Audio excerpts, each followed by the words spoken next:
Hi friends, welcome back to Mansawal7. ఈరోజు అయితే నన్ను ఒక సబ్స్క్రైబర్ అడిగారు రాథోడ్ అని. సో ఆ సబ్స్క్రైబర్ అదిగోండి స్క్రీన్ పైన కనిపిస్తుంది కదా. సో ఆ రాథోడ్ అనే సబ్స్క్రైబర్ అడిగారు కాబట్టి ఈరోజు హెయిర్ బ్రైడింగ్ వీడియో తీస్తున్నా. ఫస్ట్ నేను ఎప్పుడైనా కాలేజ్కి వెళ్ళేటప్పుడు ఒకే హెయిర్ స్టైల్ వేస్తాను. ఫుల్గా నూనె పెట్టేసుకొని పైన అలా క్లిప్స్ పెట్టుకొని జడేసుకుంటాను స్పీడ్గా. ఈరోజు ఒక స్టైల్ వేసుకుందాం అనుకున్నాను కానీ కుదరలేదు.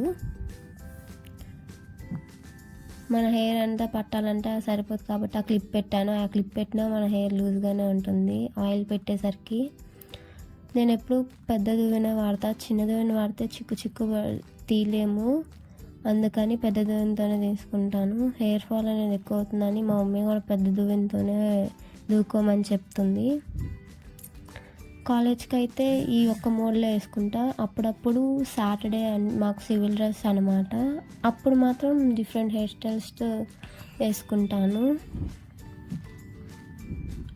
నీట్గా. నాకైతే మీకు ఒక టిప్ ఏంటంటే, మీరు ఎప్పుడైనా హెడ్ బాత్ చేసే ముందు మీరు అమ్మాయిలు అయితే చివర హెయిర్ కట్ కొంచెం చేసుకొని హెడ్ బాత్ చేసుకుంటే మీ జుట్టు అనేది చాలా సాఫ్ట్గా అవుతుంది. నేను మీ వీడియోలో నీకు చూపిస్తాను నా హెయిర్ ఎలా ఉంటుందనేది అంచున.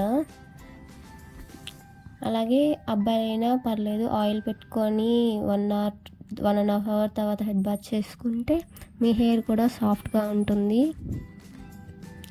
నేనైతే అలా స్పీడ్గా అల్లేసుకుంటున్నాను. నాకైతే చిక్కు ఎక్కువ పడుతుంది, అందుకనే కొంచెం టైం పట్టిద్ది నాకు జడేసుకోవాలన్నా. సో ఇంకా నేను నెక్స్ట్ చేసే వీడియోస్కి ఇప్పుడు దాకా ఎవరైనా చూడకపోతే ప్లీజ్ చూడండి. అలాగే నా ఛానల్ ఇప్పుడు దాకా ఎవరైనా సబ్స్క్రైబ్ చేసుకోకపోతే please subscribe my channel and like my videos. ఇంకా నా నుంచి ఇలా ఏమైనా వీడియోస్ కావాలంటే కమెంట్ సెషన్లో కమెంట్ చేయండి.